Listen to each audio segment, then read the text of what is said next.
పెందుర్తిలో భూ కబ్జాదారులకు count down ప్రారంభమైందా? అక్రమ నిర్మాణాలపై ఎమ్మెల్యే పంచకల్ల రమేష్ బాబు ఫైర్. చెరువులు, కాలువలు, ప్రభుత్వ భూముల ఆక్రమణపై భారీ చర్యలకు రంగం సిద్ధం. పెందుర్తిలో భూ కబ్జాదారులకు కౌంట్ డౌన్ ప్రారంభమైందా? అక్రమ నిర్మాణాలపై ఎమ్మెల్యే పంచకల్ల రమేష్ బాబు ఫైర్. చెరువులు, కాలువలు, ప్రభుత్వ భూముల ఆక్రమణపై భారీ చర్యలకు రంగం సిద్ధం. విశాఖపట్నం జిల్లా పెందుర్తి నియోజకవర్గంలో భూ ఆక్రమణదారుల గుండెల్లో వణుకు పుట్టించే పరిణామాలు చోటు చేసుకుంటున్నాయి. కార్మిక నగర్, తమ్మిరాజు చెరువులు, గెడ్డలు, కాలువలు, పార్క్ స్థలాలను కబ్జా చేసి అక్రమ నిర్మాణాలు చేపడుతున్నారనే ఆరోపణల నేపథ్యంలో స్థానిక ఎమ్మెల్యే పంచకర్ల రమేష్ బాబు స్వయంగా రంగంలోకి దిగారు. జీవీఎంసీ 97వ వార్డు పరిధిలో ఆక్రమణలకు గురైన ప్రాంతాలను అధికారులతో కలిసి పరిశీలించిన ఎమ్మెల్యే ప్రతి అక్రమ నిర్మాణాన్ని గుర్తించి వివరాలు సేకరించారు. గత నెల రోజులుగా మీడియాలో వస్తున్న వరుస కథనాలపై స్పందించిన ఆయన క్షేత్రస్థాయిలో పరిస్థితిని స్వయంగా పరిశీలించడం రాజకీయంగా, పరిపాలనాపరంగా ప్రాధాన్యత సంతరించుకుంది. ఈ సందర్భంగా ఎమ్మెల్యే పంచకర్ల రమేష్ బాబు ఘాటుగా స్పందించారు. తప్పుడు సర్వే నంబర్లు చూపించి నకిలీ పత్రాలు సృష్టించి లక్షలు ఖర్చు పెట్టి ఇల్లు కట్టినా చట్టం ముందు అవన్నీ చెల్లవు. ప్రభుత్వ భూములను కబ్జా చేస్తే ఎంతటి వారైనా వదిలిపెట్టాం. అక్రమ నిర్మాణాలన్నింటినీ గుర్తించి కూల్చివేస్తాం అని స్పష్టం చేశారు. ప్రభుత్వ భూములు, చెరువులు, కాలువలు ప్రజల ఆస్తులని, వాటిని కొందరు వ్యక్తిగత ప్రయోజనాల కోసం ఆక్రమించడం సహించబోమని హెచ్చరించారు.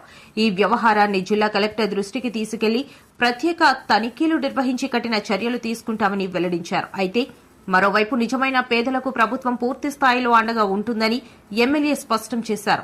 అర్హులైన వారు ఎంఆర్ఓ కార్యాలయాన్ని సంప్రదిస్తే టిట్కో ఇల్లు లేదా ఇంటి నిర్మాణానికి అవసరమైన రుణ సదుపాయాలు కల్పించేందుకు చర్యలు తీసుకుంటామని తెలిపారు. పేదరికం పేరుతో ప్రభుత్వ భూములను ఆక్రమించే రోజులు పోయాయి. అర్హులకు న్యాయం చేస్తాం, కానీ ఆక్రమణలను మాత్రం ఏమాత్రం ఉపేక్షించమని ఎమ్మెల్యే తేల్చి చెప్పారు.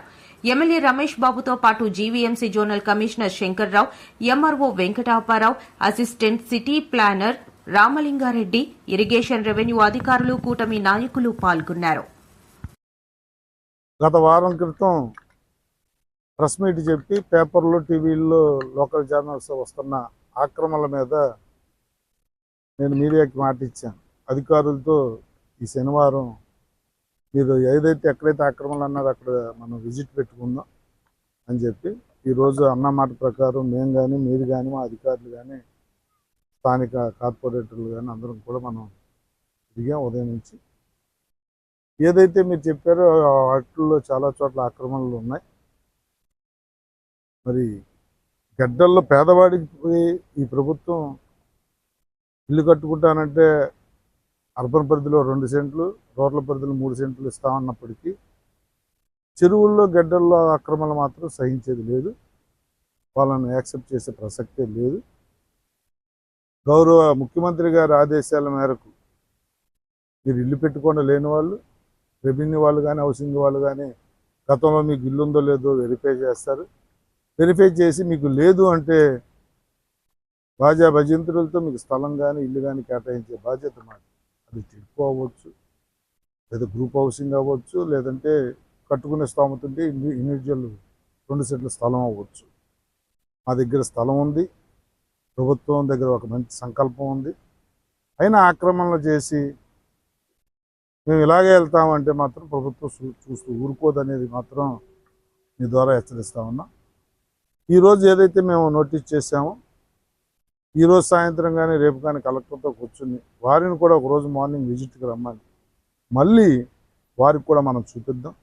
ఎలా చెరువుల ఆక్రమణకు గురవుతున్నాయో, ఎలా గడ్డల ఆక్రమణకు గురవుతున్నాయో, ఎలా కాలువలో ఆక్రమణకు గురవుతున్నాయో, శ్మశానాలతో సహా ఏది వదలకుండా, పార్కులతో సహా ఏది వదలకుండా ఎలా ఆక్రమణకు గురవుతున్నాయో ఒక 10 పాయింట్లు మనం నోటీస్ చేసి కలెక్టర్ని కూడా ఆ రోజు తీసుకొస్తాను. ఈ వారంలో కలెక్టర్ గారికి చూపించి ఎన్ని వందల కోట్ల ప్రభుత్వ భూమిని మనం కాపాడుకోవచ్చో ఎక్స్ప్లెయిన్ చేసిన తర్వాత చర్య మొదలవుతుంది.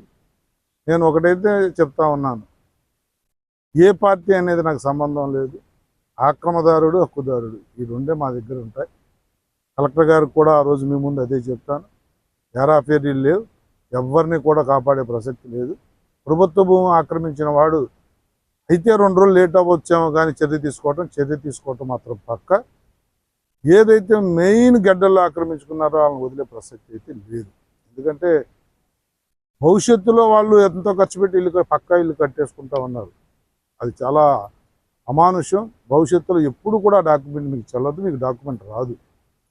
మీరేదో పక్క సర్వే నెంబర్ వేసి ఇంకేదో చేసి మీరేదో ప్లాన్ తెచ్చుకుని ఇల్లు కట్టేసినంత మాత్రం సంబరం చేసుకోవాల్సిన ప్రసక్తి లేదు.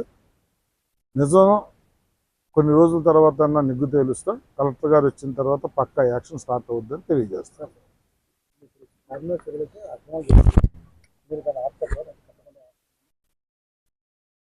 ఈరోజు మీ ముందే ఇందాక ఆదేశాలు ఇచ్చే ఎంఆర్ఓ రీసెంట్గా కట్టినవన్నీ కూడా ఈ వారంలో తీసేయమని చెప్పాం. ఆ ప్రక్రియ వద్ది. ఒకవేళ ఆ ప్రక్రియ అవ్వకపోయినా విత్ ఇన్ వీక్లో కలెక్టర్ ద్వారా వచ్చినప్పుడు కలెక్టర్ గారే వాళ్ళకి ఆదేశాలు ఇస్తారు. ఒకసారి కలెక్టర్ ప్రత్యక్షంగా వచ్చిన తర్వాత యాక్షన్ తీసుకోకపోవడం అనే ప్రసక్తి లేదు. కలెక్టర్ గారితో నేను వారాలుగా మాట్లాడటం కూడా జరిగింది. ఈరోజు దిశ మీటింగ్ ఉంది. దానికి వెళితే అంటే ఆల్రెడీ ఇది పెట్టుకున్నానని చెప్పి దానికి లేట్ అయ్యే 9 గంటలకి అది. ఒకవేళ నేను వెళ్ళేసరికి ఉంటే దానికి కూడా అటెండ్ అవుతాను. అక్కడ ఈరోజే అడుగుతాను. తప్పకుండా ఒక డేట్ తీసుకుని వస్తాం. అప్పుడు డెఫినెట్గా ఉంటుందండి. డెఫినెట్గా ఉంటుంది. ఆల్రెడీ మీరు ఎవరు అడగకముందే దీన్ని పెట్టాం. 2-2.5 కోట్లు శాంక్షన్ తెస్తున్నాం. తప్పకుండా వాకింగ్ ట్రాక్ చేసి దీన్ని చెరువుని బ్యూటిఫికేషన్ చేసి